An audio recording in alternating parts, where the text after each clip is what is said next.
Bismillahirrahmanirrahim. Innal hamdalillah nahmaduhu wa nasta'inuhu wa nastaghfiruh wa na'udzu billahi min shururi anfusina wa sayyiati a'malina. May yahdihillahu fala mudilla lahu wa may yudlil fala hadiyalah. Wa asyhadu an la ilaha illallah wahdahu la syarikalah wa asyhadu anna Muhammadan abduhu wa rasuluh. Allahumma shalli ala Muhammad wa ala alihi wa sahabatihi wa man ihtada bihadi wa istana bi sunnatihi ila yaumiddin, amma ba'd. Para jamaah sekalian, Bapak dan ikhwah hafizakumullah taala jami'an. Alhamdulillah pada malam ini, di malam Jumat yang ke-23 di bulan Jumada al-Akhirah 1437 Hijriah, dengan izin Allah dan taufiknya kita hadir bermajlis untuk sama-sama membaca dan mengkaji hadis-hadis dari Rasul kita yang tercinta Nabiullah Muhammad sallallahu alaihi wasallam. Hadis-hadis beliau yang sahih yang terdapat dalam kitab Al-Lu'lu' wal Marjan fima ittafaqa alaihi asy-syaikhan. Mutiara hadis yang diriwayatkan secara bersama oleh Imam Bukhari dan Imam Muslim. Hadis-hadis ini dikumpulkan oleh Syekh Muhammad Fuad Abdul Baqi rahimahullahu taala. Jamaah sekalian, pembahasan kita dalam kitab ini masih dalam kitab tentang masjid dan tempat-tempat salat, Kitabul Masajid wa mawadhi as-salah. Dan secara khusus pembahasan kita masih dalam bab tentang waktu-waktu salat atau keutamaan beberapa waktu salat. Pada pertemuan kita yang lalu, yang paling terakhir malam Jumat yang lalu, kita sudah menyelesaikan bab yang ke-36, bab tentang penjelasan salat wusta. Itu salat apa? Ini sudah kita bahas pada pertemuan kita yang paling terakhir. Malam hari ini insyaallah kita akan membahas bab yang ke-37, bab tentang keutamaan salat subuh dan salat asar dan perintah atau keutamaan menjaga kedua salat tersebut. Namun sebagaimana biasanya kita manfaatkan waktu dulu untuk memurajaah, mengulangi apa yang telah kita bahas dalam pertemuan kita yang lalu. Tafadhalu, ditutup semua dulu catatannya. Baik, kita mulai. Bismillah. Bab fadli salati subh wal asr wal muhafadhah alaihima. Bab tentang keutamaan salat subuh dan salat asar dan menjaga kedua salat tersebut.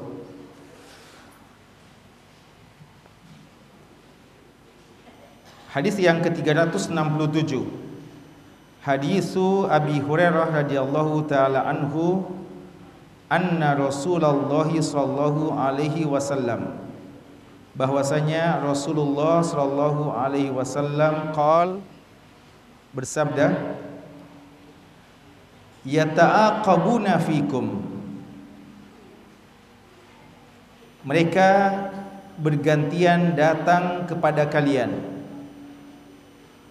malaikah bilail, yaitu malaikat-malaikat pada malam hari, wa malaikatan bin nahar, dan malaikat-malaikat pada siang hari. Wa yajtami'una fi salatil fajri wa salatil asr, dan mereka semuanya kumpul pada waktu salat fajar, salat subuh, dan solat asar. Summa ya'rujul ladzina ya'batu fikum. Kemudian akan naik ke atas langit malaikat-malaikat yang datang pada waktu malam pada kalian.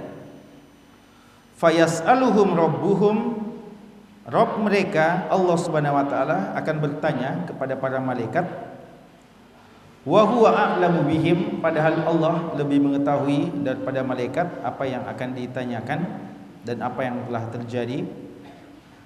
Kaifa taraktum ibadi, bagaimana kondisi ketika kalian wahai para malaikat meninggalkan hamba-hambaku? Fayaqulun, mereka malaikat mengatakan, taraknahum wa hum yusallun, kami telah meninggalkan mereka dalam keadaan mereka sementara salat. Wa atainahum wa hum yusallun, dan kami mendatangi mereka juga pada saat mereka sementara melaksanakan salat. Ya. Ini hadis yang kita bahas. Hadis ini jamaah sekalian adalah hadis yang membahas tentang keutamaan salat subuh dan salat asar dan perintah atau keutamaan menjaga keduanya.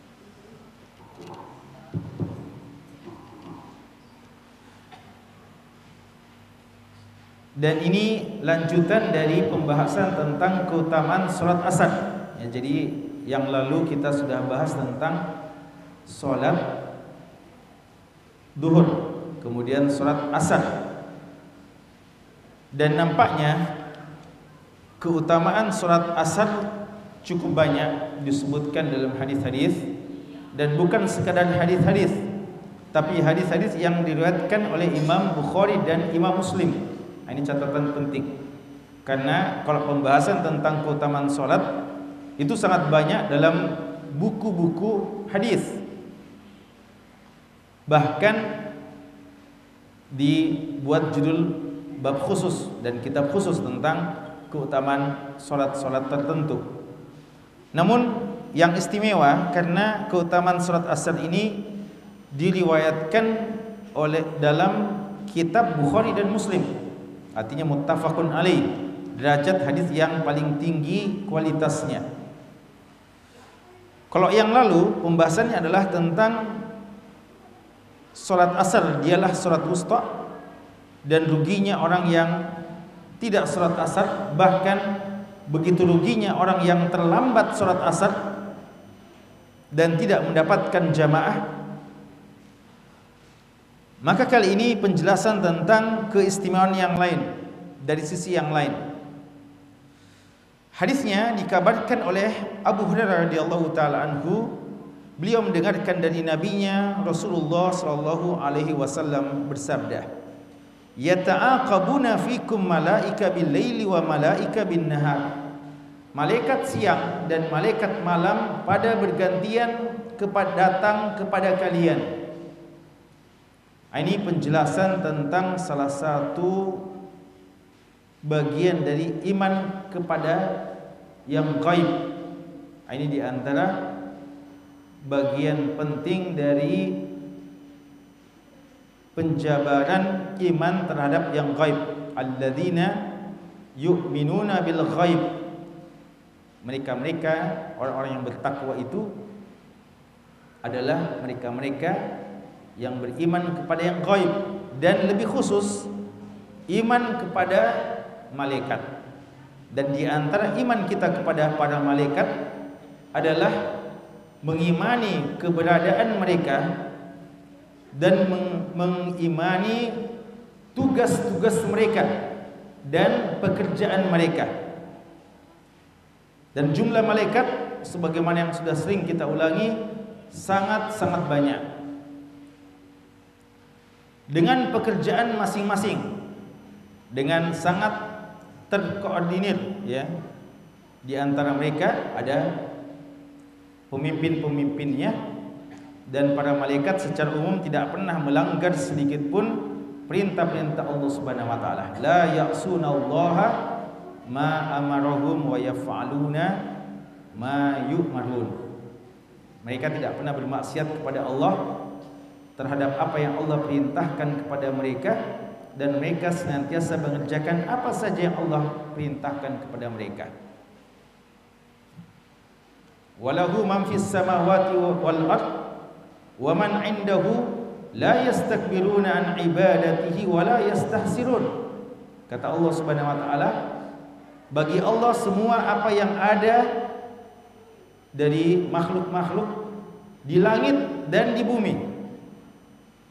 Wa man 'indahu, dan yang ada di sisi Allah yaitu para malaikat, la yastakbiruna an ibadatihi, tidak pernah sombong untuk tidak beribadah kepada Allah, senantiasa merendahkan diri, ibadah saja yang mereka ketahui. Bahkan kata Allah, wala yastahsirun, tidak pernah letih untuk beribadah. Ya, kita sebagian manusia sombong untuk beribadah kepada Allah, padahal manusia adalah makhluk yang sangat hina, diciptakan dari setetes mani, diciptakan dari tanah, namun begitu sombong untuk beribadah kepada Allah. Dan kadang sebagian mereka punya semangat untuk ibadah, tapi cepat capek, ya, cepat letih dalam ibadah. Adapun malaikat kata Allah, wala yastahsirun, tidak pernah letih, tidak pernah capek beribadah kepada Allah. Yusabbihuna laila wan nahar la yafturun, senantiasa bertasbih kepada Allah siang dan malam, la yafturun, tidak pernah futur.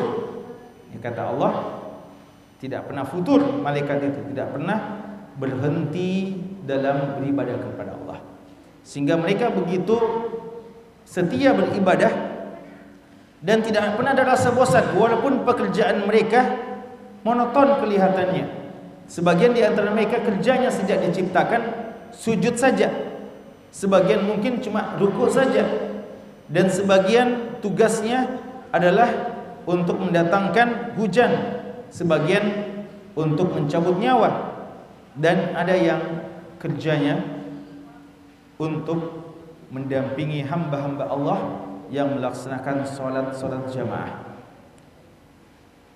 Sebagaimana ada juga di antara mereka yang kerjanya untuk mendatangi majlis-majlis ilmu. Dan ini hal-hal informasi yang datang dari Allah dan Rasulnya sallallahu alaihi wasallam, wajib kita yakini. Maka walaupun kita tidak menyaksikan malaikat di sisi kita, di kanan kiri kita, namun kita yakin bahwasanya insyaallah taala malaikat menghadiri majlis kita ini. Majlis ini kelihatannya mungkin tidak penuh, banyak tempat yang lowong, tapi ketahuilah malaikat memenuhi ruangan ini, bahkan bersaf-saf hingga ke arsy Allah Subhanahu wa taala. Tadau ajnihatahum ridwan lima yasna. Malaikat merendahkan sayapnya, menghentikan sayapnya. Di antara tafsirannya, berhenti untuk terbang, tidak lagi terbang, semuanya mendarat untuk menghadiri majlis seperti ini. Artinya malaikat yang memang tugasnya seperti itu.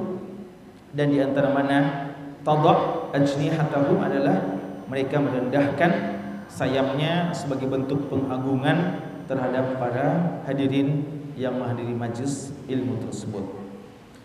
Sebagaimana ikhwas sekalian, ketika kita menghadiri salat jamaah, dan lebih khusus salat subuh dan salat isya, salat subuh dan salat asar, kita harus menghadirkan pada diri kita bahwa jamaah kita juga dihadiri oleh jamaah malaikat. Yata'aqabun, yata'aqabun dari kata-kata at-ta'aqub.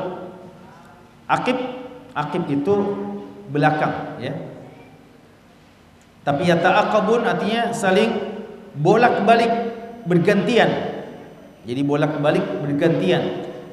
Dan nampaknya ada malaikat yang khusus kerjanya pada tugasnya siang hari saja, dan ada malaikat yang khusus malam hari saja, dan mereka bergantian. Dan ini satu dari sekian banyak contoh dan bukti begitu banyaknya malaikat-malaikat Allah Subhanahu wa taala. Wa ma ya'lamu junuda rabbika illa hu, dan tidak ada yang mengetahui berapa banyak tentara Allah kecuali hanya Allah semata. Bisa dibayangkan berapa majlis masjid solat yang dilaksanakan, dan masing-masing ada malaikat-malaikat yang menghadirinya. Dan malaikat yang datang siang harinya bukan itu malaikat yang datang pada malam harinya. Berapa banyak malaikat-malaikat Allah Subhanahu wa taala. Yata'aqabuna fikum malaikah bil laili wa malaikah bin nahar. Siapa mereka itu? Para ulama kita ada perbedaan pendapat tentang siapa-siapa mereka itu. Banyak di antara ulama mengatakan mereka-mereka itu adalah para malaikat-malaikat penjaga. Malaikat-malaikat yang memang tugasnya menjaga hamba-hamba Allah Subhanahu wa taala. Karena masing-masing kita ini memiliki malaikat penjaga. Dan secara khusus orang-orang yang beriman insyaallah dijaga oleh para malaikat. Kata Allah dalam surat Ar-Ra'd, lahu mu'aqqibatun min baini yadayhi wa min khalfihi yahfazunahu min amrillah. Lahu, baginya, artinya bagi seorang mukmin itu, mu'aqqibat, malaikat-malaikat penjaga, min baini yadayhi, di depannya dijaga, wa min khalfihi, di belakangnya juga dijaga. Yahfazunahu min amrillah, mereka menjaga manusia tersebut atas dasar perintah dari Allah Subhanahu wa taala. Oleh karenanya orang beriman itu selalu dijaga oleh malaikat, terjaga dari gangguan syaitan. Syaitan tidak mampu, tidak berdaya untuk melawannya, untuk mencelakakannya, kecuali kata ulama kita ketika mudarat yang memang sudah Allah takdirkan, bukan karena untuk menghinakannya, tapi memang takdir yang berlaku kepada setiap hamba diuji oleh Allah. Maka pada saat itu malaikat yang menjaga berlepas diri untuk tertimpanya hamba tersebut musibah, karena memang sudah ditakdirkan. Namun selain itu mereka selalu setia untuk bertugas menjaga hamba tersebut dari setiap dan apa saja, siapa saja dan apa saja yang mau mencelakakannya. Apakah mereka itu ini juga malaikat yang datang? Banyak ulama kita mengatakan itu juga. Dan sebagian ulama mengatakan lain, ya, itu malaikat yang menjaga. Sedangkan ini malaikat yang baru datang dan akan pergi lagi.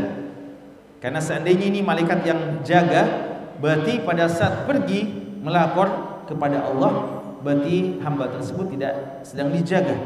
Padahal zahir ayatnya dalam surat Ar-Ra'd tadi, sebelum firman Allah yang sangat terkenal, innallaha la yughayyiru ma biqaumin hatta yughayyiru ma bi anfusihim. Ayatnya adalah lahu mu'aqibatun min baini yadayhi wa min khalfihi yahfazunahu min amrillah. Ayat ke-11 dari surat Ar-Ra'd itu menjelaskan bahwasanya ada selalu yang setia untuk menjaga orang-orang beriman. Abdullah bin Mubarak rahimallahu taala memiliki satu pemahaman. Beliau katakan ada 5 malaikat penjaga orang beriman. 2 malaikat yang datang pada siang harinya. Ini malaikat yang datang siang harinya, yang datang pada waktu salat asar. Ada 2 malaikat yang datang pada malam harinya, pada malamnya atau pertengahan paginya, yaitu pada waktu subuh. Dan 1 malaikat yang selalu berada menjaga menjaga hamba tersebut. Sehingga ketika terjadi rolling tugas antara yang tugas siang dan tugas malam, maka hamba tersebut tetap ada malaikat yang menjaganya. Dan ini selain malaikat yang bertugas untuk menulis catatan-catatan amal. Adapun yang menulis catatan amal, maka itu ada pada setiap hamba. Orang kafir pun ada malaikat-malaikat yang akan mencatat keburukannya. Tapi yang dimaksudkan oleh Abdullah bin Mubarak tadi adalah malaikat penjaga orang-orang beriman.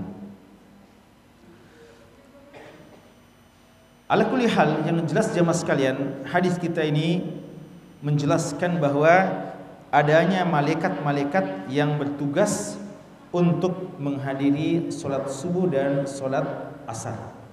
Dan ini menjelaskan tentang keutamaan solat subuh dan solat asar secara khusus.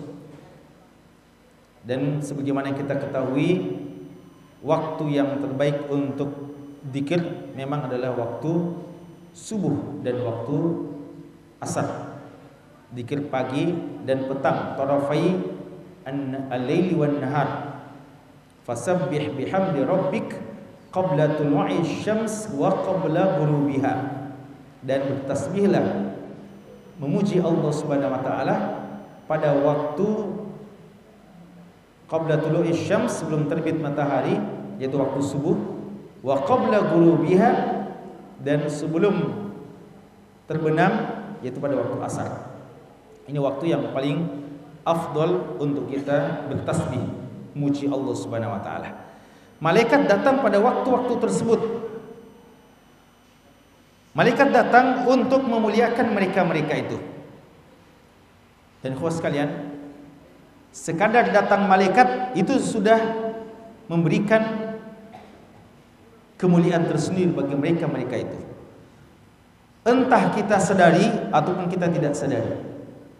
Dan ini bukan sekadar untuk mendoakan, karena malaikat-malaikat yang mendoakan orang-orang beriman itu malaikat penjaga arsy saja itu mendoakan orang-orang beriman. Tidak harus datang untuk ke bumi. Maka mereka walaupun sekedar datang untuk mendampingi saja, ini sudah merupakan keutamaan walaupun tidak mendoakan. Ya.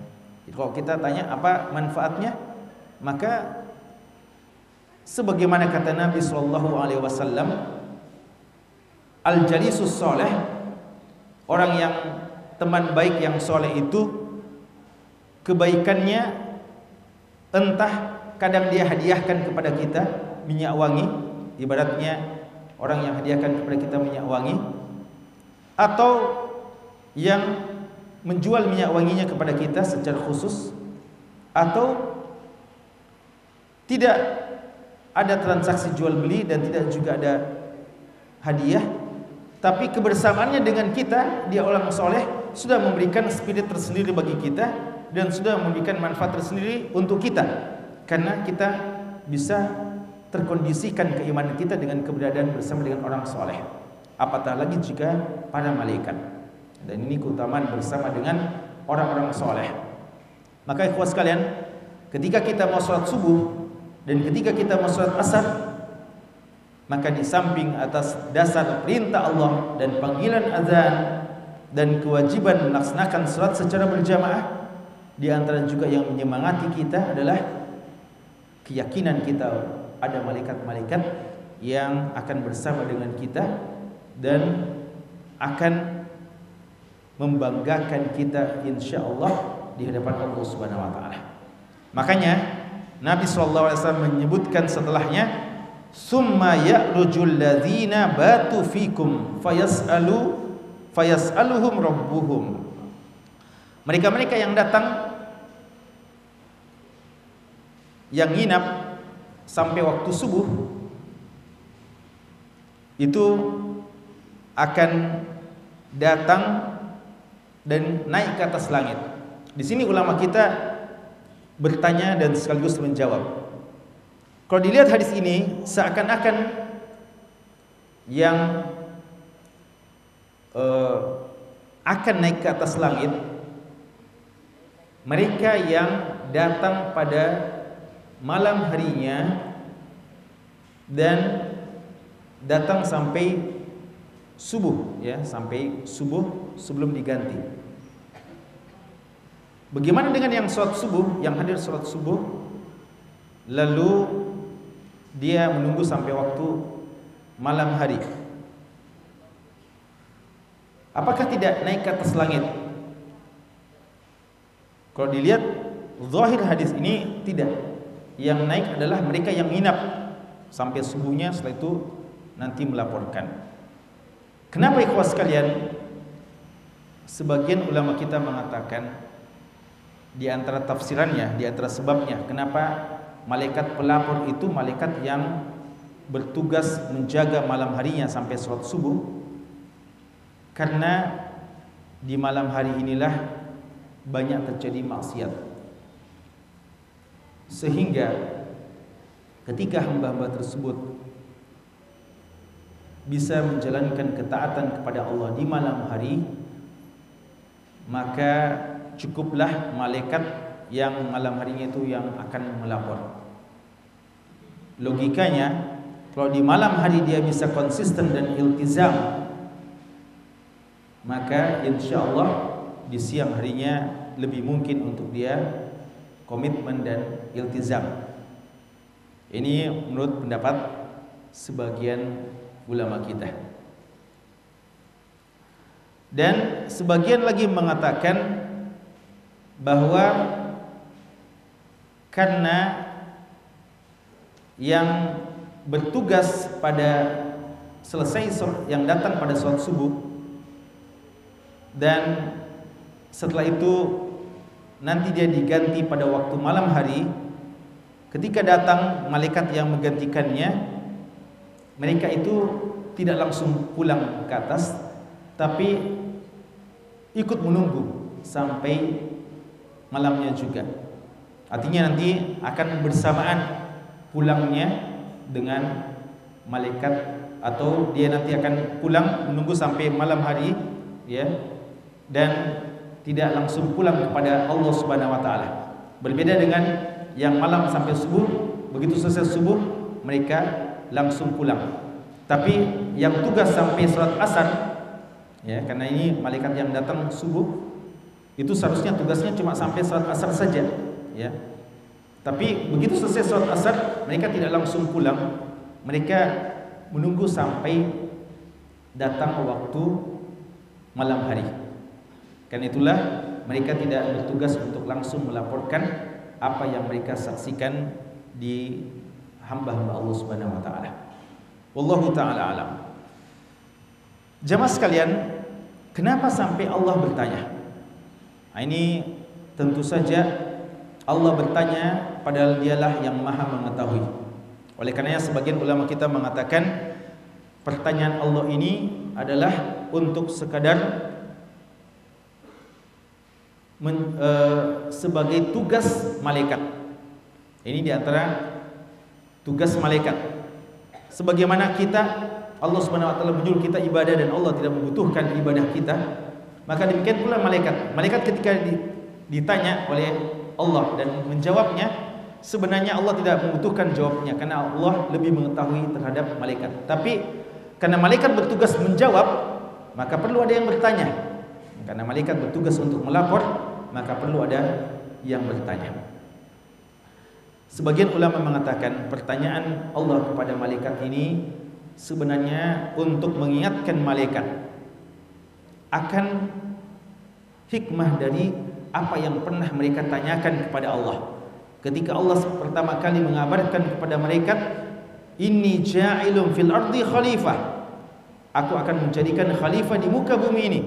Pada malaikat bertanya, ataj'alu fiha may yufsidu fiha wa yasfiku dima. Kenapa masih lagi diciptakan manusia yang kerjanya cuma merusak di bumi dan akan menumpahkan darah? Wa nahnu nusabbihu bihamdik wa nuqaddisu lak, ya. Malaikat mengatakan, kalau kerja kami tasbih dan selalu mensucikanmu. Malaikat menyangka bahwa seluruh manusia itu kerjanya nanti cuma merusak dan membunuh saja, tidak ada yang bertasbih. Maka Allah mau buktikan, karena itu Allah tanya sekaligus untuk mengingatkan. Ya kan biasa begitu ya, kalau kita punya kesalahan lalu kita ditanya, itu mengingatkan, oh ya ternyata dia benar ya. Oleh karena itu biasanya yang paling kita ingat ketika kita ditanya oleh seorang ustadz kita satu pertanyaan yang kita tidak tahu jawabannya, lalu setelah itu kita diberitahu jawabannya, insya Allah setelah itu kita tidak akan lupa lagi ya, karena itu membekas.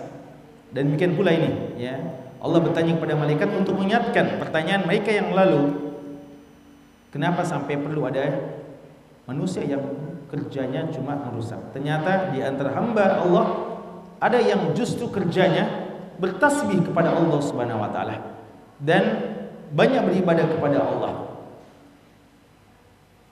Allah bertanya, "Kaifa taraktum ibadi?" Bagaimana kalian meninggalkan hamba-hambaku? Malaikat mengatakan, "Taraknahum wa hum yusallun." Kami meninggalkan mereka sementara mereka salat. Wa atainahum wa hum yusallun. Dan kami mendatangi mereka pada saat mereka juga sementara sholat. Nah, di sini ada pertanyaan. Apa makna kami meninggalkan mereka sementara sholat? Apakah berarti malaikat tersebut meninggalkan orang yang sementara sholat? Begitu sudah ada malaikat berikutnya, maka mereka langsung meninggalkan, tidak ikut lagi sholat tersebut. Sebagian ulama mengatakan maksudnya adalah pekerjaan yang paling terakhir yang kami saksikan dari mereka adalah sholat. Bukan berarti malaikat tersebut meninggalkan mereka sementara mereka sholat, tapi yang dimaksudkan adalah pekerjaan yang paling terakhir kami lihat dari mereka adalah sholat. Sehingga dikatakan kami meninggalkan mereka pada waktu sholat, karena inti dari satu pekerjaan adalah bagian yang paling terakhirnya. Inti dari satu pekerjaan adalah yang paling terakhirnya itu gimana. Dan ini mereka meninggalkan, pekerjaan yang paling terakhir mereka saksikan adalah mereka sementara sholat. Ada ulama lain yang mengatakan makna dari kami meninggalkan mereka sementara mereka sholat, artinya mereka memang hanya bersama dengan orang-orang beriman tersebut pada awal-awal sholatnya. Setelah itu mereka meninggalkannya. Ya, setelah itu mereka meninggalkannya. Begitu mereka melihat sudah datang malaikat berikutnya dan mereka melihat sementara sholat, setelah itu mereka pergi meninggalkannya. Jadi sempat mengikuti sebagian lalu tidak mengikuti keseluruhannya. Dan ini menunjukkan bahwasanya sebagian malaikat memang cuma hadir di sebagian waktu kita, tidak harus mengikuti seluruh majelis kita atau seluruh sholat kita. Jadi nampaknya untuk sholat ini tidak semua di antara mereka, ya, atas dasar pendapat kedua dari ulama kita, bahwa mereka tidak mengikuti sampai selesainya sebagian sholat kita. Adapun yang malaikat, karena malaikat yang lain sudah menghadirinya. Tapi berkaitan dengan majelis ilmu, nampaknya wallahu alam berdasarkan hadis-hadis yang menjelaskan kehadiran pada malaikat tersebut, nampaknya mereka hadir sampai berakhirnya majelis ilmu tersebut. Ini kawan sekalian, beberapa hal yang berkaitan dengan hadis ini. Intinya ini menjelaskan tentang keutamaan sholat subuh dan sholat asar secara khusus. Walaupun catatan penting, bahwa bukan berarti sholat-sholat yang lainnya tidak dihadiri oleh malaikat. Namun ada malaikat-malaikat khusus yang bergantian pada siang dan malam, itu untuk sholat subuh dan sholat asar. Adapun malaikat yang menghadiri sholat secara umum, sholat subuh, sholat jamaah, itu jelas ada. Pernah kita bahas bahwa malaikat terganggu dengan bau yang tidak enak pada waktu sholat, dan juga malaikat itu akan mengaminkan aminnya para jamaah Artinya secara umum setiap waktu sholat jamaah malaikat hadir. Tapi lebih khusus lagi kehadiran sebagian malaikat yang tugas siang dan malam adalah pada waktu sholat subuh dan sholat asar. Tentu saja ini ketika diinformasikan kepada kita seharusnya menjadi sebabnya seorang makin termotivasi, makin semangat untuk beribadah kepada Allah dengan sebaik-baiknya, mengharapkan pahala besar di sisi Allah Subhanahu wa taala. Wallahu taala alam. Subhanakallahumma bihamdik asyhadu an la ilaha illa anta astaghfiruka wa atubu ilaik. Wa akhiru da'wana alhamdulillahi rabbil alamin.